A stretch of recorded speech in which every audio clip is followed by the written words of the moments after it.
All right. Fen, Yes. welcome to that conference. Thank you. This is your first time? This is my first that conference. Yeah. Yeah? This is your first conference? No, I've been Okay. at a few. I've spoken for a while, but Okay. this is my first that conference. Okay. Yeah. What got you here? Well, I'd heard of it for a while through, I forget, someone I must have known. has God gone to bless them. that conf and found the CFPs and it looked like an entertaining. I love the concept of like summer camp conference. Yep. It's an idea I've kind of toyed around with myself, Oh, yeah? but haven't executed Oh, on. yeah? So I love the concept of it. Yeah? And Well, if you go down that path, that's I'll great. tell you all the I'm going to end up with a trailer full of fake trees. It sounds like. trailer. You better plan more. Just 2 shipping containers. Well, it's wonderful to have you. Let's start with a little bit about who you are. So Yeah. for those watching in the YouTubes, Yeah. So my name is Fen Aldrich. You can find me on the internet. It's like at Crazy just about everywhere. CRAYZEIGH. Because sometimes you choose a handle in your teens and it sticks with you your whole life. Yes. And I've been trying to undo mine for quite a while. it's inevitable at this point. I've been around the internet a few places. I currently am a developer advocate with Equinix. Okay. Big infrastructure company that like a handful of people have heard of, but most of your internet traffic probably goes through an Equinix data center somewhere. Okay. They do lots of interchange between providers and own some of the major Okay. cables and data centers all over the place. So That would be a very I interesting do all open their space to API understand. facing stuff, and Yeah. it's pretty neat. Yeah. So, yeah. Sounds like they need to sponsor that conference. I tried to. I didn't get it in time. Well, there's Texas. Let me do that hard sell right now. Texas may be a little on my. There's Wisconsin next year. Just keep on rolling. Yeah. Well, that's great. So you threw out some really big words that are very deep earlier: mental health and neurodiversity. Yeah. And so let's start with mental health. Yeah. Where do you want to go with that one? Because that's been a journey for me for a number of years. That's. I think it's a journey for more people. It should be for everybody, probably. Probably. A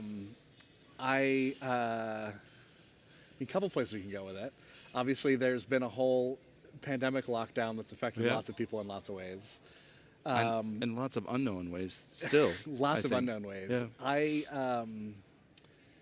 It's kind of all tied together. Neurodivergence and mental health is tied together for me. So I have ADHD Okay. diagnosed. That's my neurodiversity.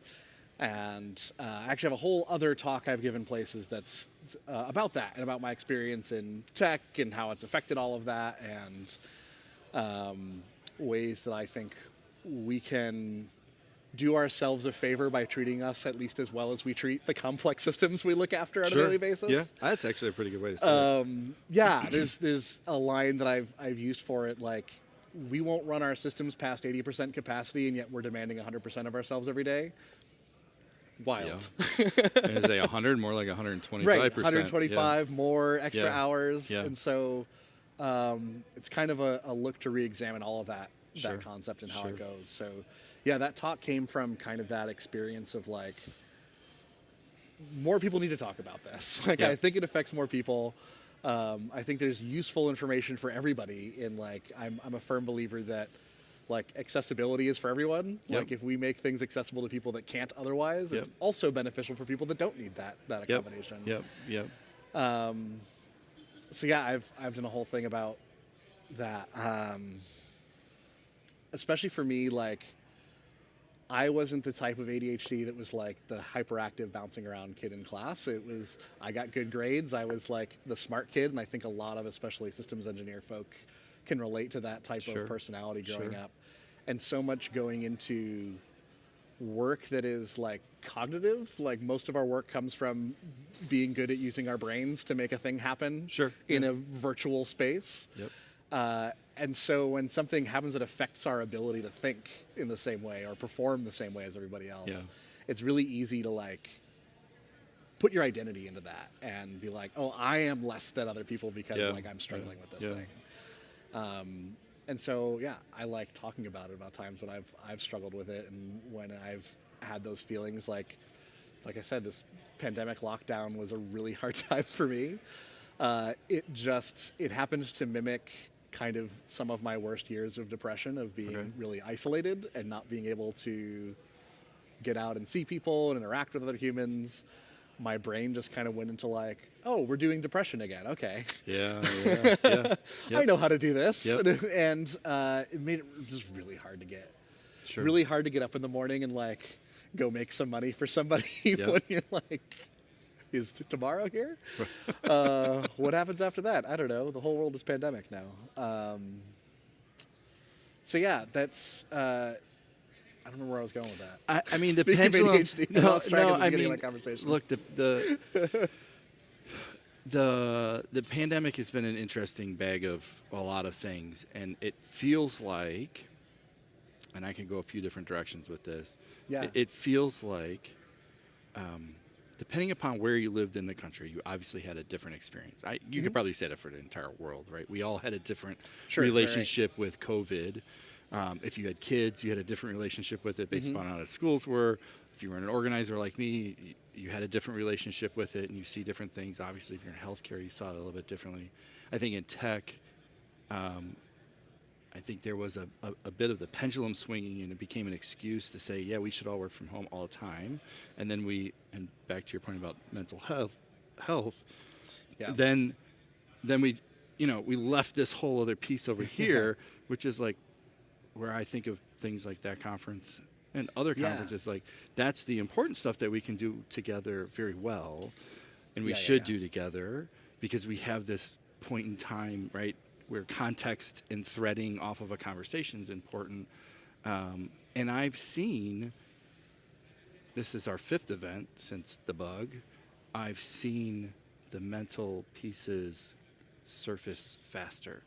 And so people not realizing this, if this is their first conference out, they're going, oh, I missed this. Yeah. I didn't realize how important this was pre-pandemic, and now I'm back in, and I go, oh, okay, now I have a void, right? Which opens up the conversation to say, yes, we have to look at the whole body, if you will, and treat it effectively. Yeah, so I relate to a lot of that. So I've been doing developer advocacy for a while, which means a lot of traveling to events like this and being like very familiar with this style of interaction.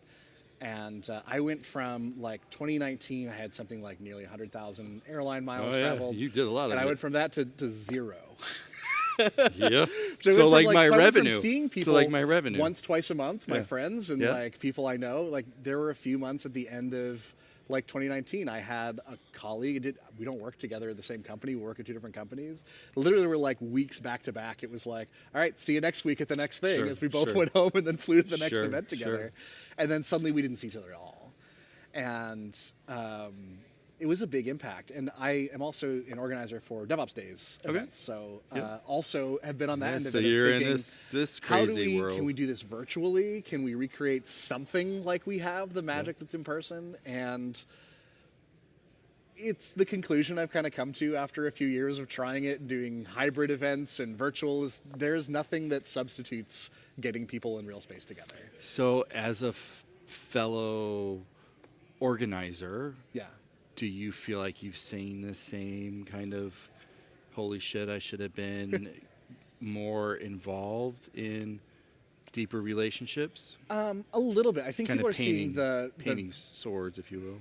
Yeah, I think a lot of folks are seeing that big value. And I think it's what companies are struggling with the like remote and back to work, back and forth. It's really funny because I worked for remote companies before the pandemic, people that were remote on purpose and did this very intentionally. And part of that was we saw our team 3 or 4 times a year. Yes. We had off-sites, we had get-togethers, we had big company events. We would see each other at these sorts of things. And that maintained this like level of cohesion and team camaraderie and all this other thing. And as I've seen companies that are remote because of pandemic happened and trying to do it, it's kind of just trying to recreate the office in virtual space, which there's not a substitute for. You have to be very intentional about how Being you remote. do things. You can't just have meetings or chat to someone in the hallway. You have to be like, this is how to do this thing. And I think it's I'm struggling with that personally of trying to get us to the point of like, hey, we need to have some in-person time that's set aside just to get our team together in person, not like because there's something else and like we should do some work together, but like also go have dinner together Right. and like Actually get to know me. see each Yeah. other. Yeah. Right. Yeah. When you think about mental health, what are the things that you like? What are the things that you think about?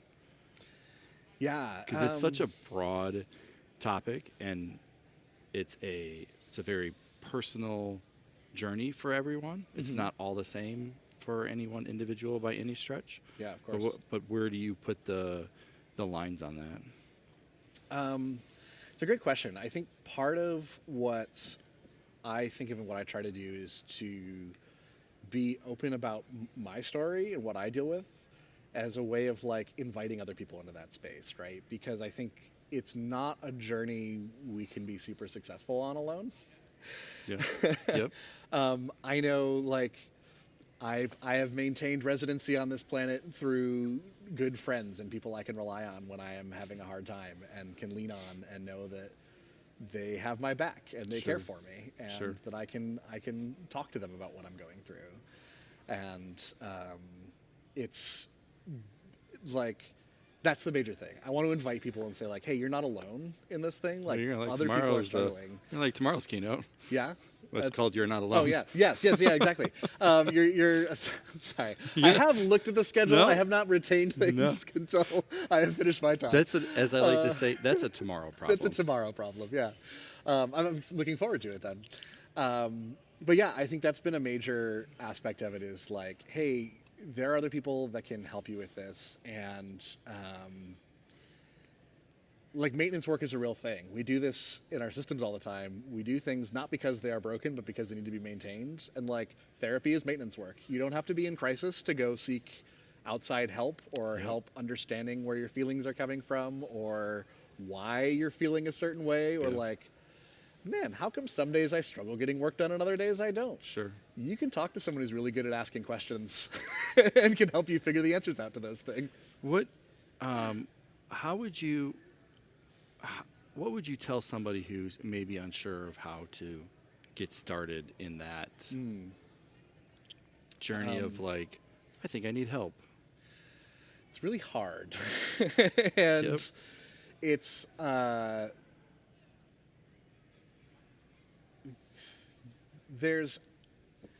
I'm really lucky that I've got people I know I can rely on, and like that's the first thing I would go to is like make sure like if you have support base nearby, like. So let's dive into that. Like, Yeah. how do you know? How did you build that tribe of people?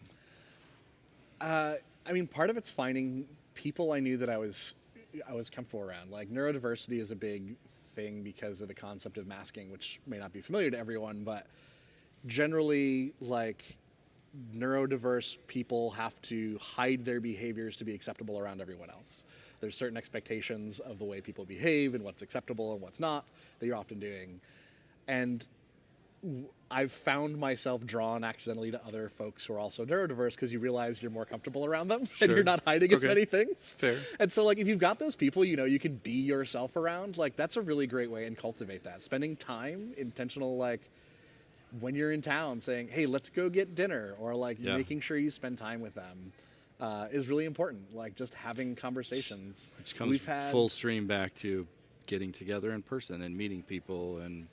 Absolutely. And in lieu of that, like setting up spaces where you can just chat about stuff and like dump things you think are fun or funny or helpful or tough topics. I've had some friends I live in Vermont, and I've got friends in Portland, Oregon, which is largely the opposite different ends of the country. Earth. But they invited me to their like group Slack that they have, and it's just a nice way to like remember these people are out there. And there's channels for all sorts of stuff of like, hey, are you having big neurospicy feelings right now? Like, let's talk about that here. How do you go about finding them? Because I struggle right now with. In fact, Justin and I were just talking about it. The bifurcation, the fragmentation of social, the I don't want to say echo chambers, but the micro communities that have been created without necessarily even knowing where there are. There's no Google of like, how do I find a community? I mean, historically speaking, I guess that's a 10-year thing, but you could go to a Twitter or a Facebook and that would be the starting thread that would lead you somewhere. But today it's 92 different things all over the Yeah. place. I don't know. That's part of a struggle I have lately too, especially with sort of the whatever era Twitter is having at the moment. Just wait a minute, it'll change again. Yeah, and it's really been it's a place to connect with a lot of people, especially coming from the systems engineering, DevOps, Yep. tech world. Yep. People were on Twitter. Yep. It was a very now that common place is ground for largely for uncomfortable that to group. exist in, and it's hard to find all these people I used to connect with. I think part of it is getting involved in what are you into? What are you interested in? You're going to find people that are kind of like you, like whether it's been local meetup groups or if you find a particular. Yeah, but those have died too. It's really hard right Yeah. now. I think it's a time to try and revitalize some of this. I have been taking a lot of time. This year is a good example of.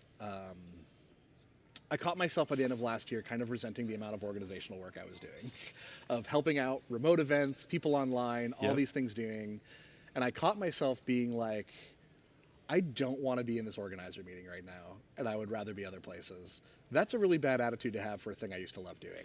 I mean, so what's but going there's on? a lot of, What's happening? and there's a lot of burnout. I mean, And this was listen, I've that's what I was burned out as hell. identifying Yep. for sure was Yep. that I was burning out on doing this thing that was not fulfilling me in the same way Yep. that I I mean, was putting into it.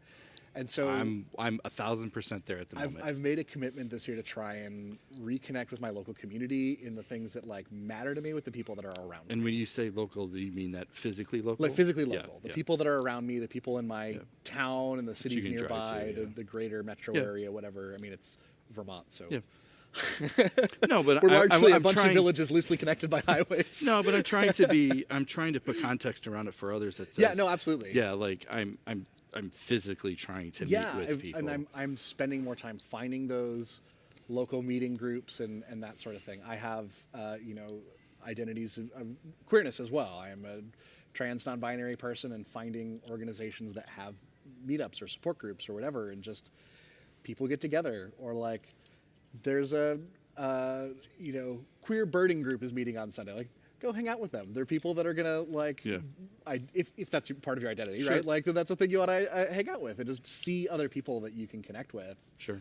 And even if it's not, the precise connection you might find online of like, this is exactly Could be the thing I'm dot that into. takes you to the next thing. Yeah, having the people and meeting the humans is wonderful. And then they're like, oh, you remind me of so and so, and then you're meeting other friends and like Sure. actually doing that work of getting out and Sure. building community. And it's super important, I think, especially pandemic times have made really poignant that like no one is going to save us but us. Yeah. And so it's really important to build these support networks of people around you that matter and care about you. So when you're struggling, it's someone you can go talk to and like is physically there. Or like when you need something, there's someone you can call and like ask for help. But it takes time to build those relationships. You have to get out and see people and like It does, and I will be in be your own the space. I will be the first that says the last 3 years I get plenty of hate mail about 1,000 different things because Yeah. people have no clue. Yeah. I mean, I get hate mail all the time because we're in Texas. Yeah. I'm in Texas because there's a Kalahari there. Those plans started eons ago, and Yeah, it's hard it to. doesn't change who we are, and we all. I don't want to say we in tech, but I feel like in tech we tend to let too much political outside enter in and forget that we're human, and like to your point of like we have to fix us. We have to take responsibility for our community. Yeah, It's and I all of think- us together that have to work together. There's, I think it's important also to understand tech is not an apolitical or neutral concept either, right? Like, technology is inherently a power multiplier, and how it's used and who is using it is super important. Sure, sure. Like, I speak especially with things like AI and things like that, understanding how the data is trained. Like, we've historically had a problem where, especially black folks aren't considered by like facial recognition Right. because Yep. it's not trained on this data. Right, It doesn't right. know how to do this. So it's important, I think, to understand that as well and hold these, like, make a clear stance of what our values are in tech and stick by those. But like locality, people live where they live, right? Like I also hate Yep. the sentiment of people who are like, "Well, just move." It's like that's not I a thing. can't. Right, I exactly. can't. I can't. There's I so cannot. many reasons why I'm in a place That's that right. I'm at, and it might Could be family, it could be- financial, yep. whatever ties have That's you where right. you're at. You've got to make do with what you have. That's right. And yeah, And those- we do that and by all of connecting those- with the people that we can trust around us and That's building right. that support network, the mutual aid groups, Right. like people that can help each other out. So how do you? I'm going to ask this as more of an organizer to organizer, but how do you? What do you feel like some of the ways that we can instill helping one another better? Because I'm a big believer that right now, tech is different. Yeah.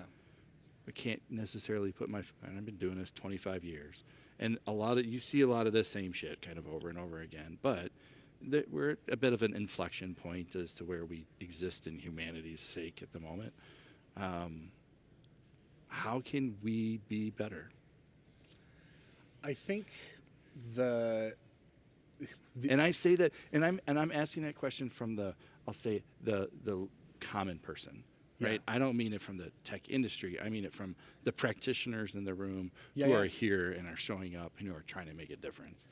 The sort of impractical, abstract advice I can think of that's we've talked about a lot in DevOps movements and other things is like remembering there are humans that both create and operate everything that we do. Like there is real pain that's both being solved and created by everything that we touch in technology. True. Right? Like an error message might just be, oh, there's an error message, I have to fix the program. Like that might be someone who's unable to get their prescription through to their pharmacy. Right. Yes. Right? Like there's also like Yeah. real things that are involved. And I think putting that humanity and the impact we have on other people like at front of mind as opposed to just the like the job and the money of the thing is an important like mindset shift to just kind of think about to begin with. Practically as practitioners, I think it's important to build our network with other practitioners, right? Like that's why I love practitioner-based conferences and why I've organized the DevOps Days events is it's the opportunity for people that do the thing to like organize open spaces around this thing and like talk about things they care about and find other people that care about that and like, hey, what's the thing you're caring about or struggling with? Like start an open space about it. And if you get two people that show up, That's great. right. People. You've got a community started. It's famously the DevOps Days conferences were started in an open space. I don't know if you've heard the story before, but it was like at an Agile conf, and someone proposed like, hey, what about like this concept of like Agile systems engineering? They didn't really get much traction from people, thought it wasn't going to be popular, didn't even show up to their own open space. Another person had to hunt them down and be like, no, I think we've got something here. And like the next day, the first DevOps Days event happened, and 10 years later, they had 80 events worldwide. I didn't know that story. Yeah, it happened in an open space. So like these little things where it's just like, hey, come talk about the thing you care about around people who might be interested in it. And you start, that's how it's built. Right. Like you start caring about that together and find out what you can do together to work on that. And let's make it be people and see what we can do. Yeah, What if we, I don't know, have more groups? There's another group I work with, OSMH, Open Sourcing Mental Health, osmhhelp.org is their website. Okay. They do a bunch of stuff talking specifically about mental health. They've published open source pamphlets of like resources of like, here are your rights as a worker and what your company owes you to actually deal with these things. Like really helpful stuff. And also have support groups and Slack teams to try and connect folks across the tech industry because our struggles are sometimes very specific to like the way you burn out in tech is different than burning out in you know, absolutely a different industry I can't think of off the top of my head because well, I mean, you could take any, and you could take a trade, any whatever plumbing it is, or electrical. I mean, the day ends at 5 for some, and it's been on more than one occasion. I've worked 72-hour shifts and been told this is what you will do, and that's people can say that shit doesn't happen, but it does, and maybe not as much anymore, but it certainly happens. And it's a lot of work too. Like I think especially for folks that particularly get into SRE, systems engineering, and knowing that like, oh, part of my job is keeping this system operational that like affects all of these things. That's a thing that doesn't stop at the end of the day. Do you think And there are so many times I wish I'm like, remember when I used to work a job that at like 5 p.m. I went home and didn't think about it again until the next time I had to go to work? It was so nice. I don't know what that's like. Yeah. Especially when you have a system that has to be running 24/7. Yeah, There's, exactly. And I don't mean a website. And as I you mean critical based move stuff. up in position in your company, and now not only are you responsible, you're responsible Yep. for the people that are responsible for the thing. And Right. Yeah. Yes, and you're responsible for the culture and everything else that flies around Yeah. that one thing in particular. Before we end, Yeah. been to a lot of conferences, traveled a lot, you've seen a lot of the United States. Yeah. You organize. We've been through a pandemic. What would your advice be to folks at a time right now where maybe they're unsure about getting involved, maybe they're jaded Yeah. because Fair. whatever, Yeah, yeah. right? Whether it's what's happened in the socials or over here or just at their work, what would be your call to action? I think it's a good time for folks to really dig into what they value and about technology. Why do you do this work? Right? Why are you doing this every day? And maybe it is like, I need a job and it pays really well to keep my family fed. It's like, great. Go do Now that you thing. know. Go find your joy outside of this work. Right? Sure. And for everyone else, if there's like, find other people that care about that and start building communities of practice around it. If you think there's something we can do to like make life better for other people in the industry outside, find other people that care about that too. And it starts small with maybe just two of you talking about it. Yeah. And then maybe grows from there. But it was great. Earlier this year, there was a Learning from Incidents conference all about incident response and like resilience engineering and this sort of thing.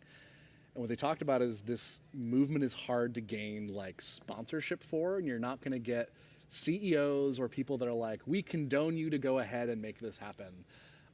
And so what it is some people caring about it passionately, starting small groups that just kind of do it anyway. And show the value of it and show what it can do for people, and then it grows from there. And I think that's a time to focus on what drives us and why we do it. Yeah. Yeah, and I'll add, I think it's important for people not to assume malice in one's intentions. I think the majority of people want to help one another. Yeah. Maybe don't know how, maybe are busy or have their own Most people bag want to of do shit the right that thing. they're trying to deal with, right? And not assume a narrative or a veil that is or isn't there. That's So, part of our retrospective mantra is why did what happened make sense at the time, rather than like, how could you do this terrible thing? Right, It's like, why right. did it make sense for that Right. person to do that thing? Yeah. And then you can start to understand the actual like systemic problems that are leading to because this it was to 3 o'clock occur. in the morning and we had to ship by 4. Yeah, That's and why we did it. We had to ship by 4 because someone else promised that thing was going to happen, and that happened because of this other revenue conversation that we had. So, like, how far back do you really want to take? I can have a whole other conversation about the fallacy of root cause Yes. and incident analysis, but Yes. that's probably a whole other conference on its own. It Yes. is a whole other conference on It its would own. be, yeah, without question. It was in Yeah. February. Yeah. Well, I'll part with thank you very much for being part of this. I mean Yeah. that. Keep my branding straight. But thank you for coming and taking the trek out. Have you been to Wisconsin before? I have, but I have not been since Said pandemic. since the pandemic. Yeah, because this is not the easiest of places to get to by any stretch. No, it's I have to make connections just about everywhere, but we got here. We Yeah. did it. Yep. And then you drive through a bunch of cornfields, and then there's this giant water park town, which makes absolutely no sense. Kind of like Las Vegas. It makes no sense in a desert. Or Orlando, it's just in a swamp. That too. That's right. But thank you for being here. Thank you for being present and involved. And I'm glad we got to have a moment to chat. And Me too. Thanks where for can having me. people find more about you? At Crazy, CRAYZEIGH, Somewhere all on the over the internet. internet, Twitter. And you own a wire, so it doesn't I'm matter. on, Equinix owns the things. Crazy on Twitter, or Mastodon is usually where I'm at. I'm on the at Crazy at hackyderm.io. Okay. Because it was a server set up by a bunch of systems nerds that run the internet, and it turns out they're real good at it. There you go. Nothing wrong with that. All right. Well, thank you very much, and enjoy your time here. Thank you.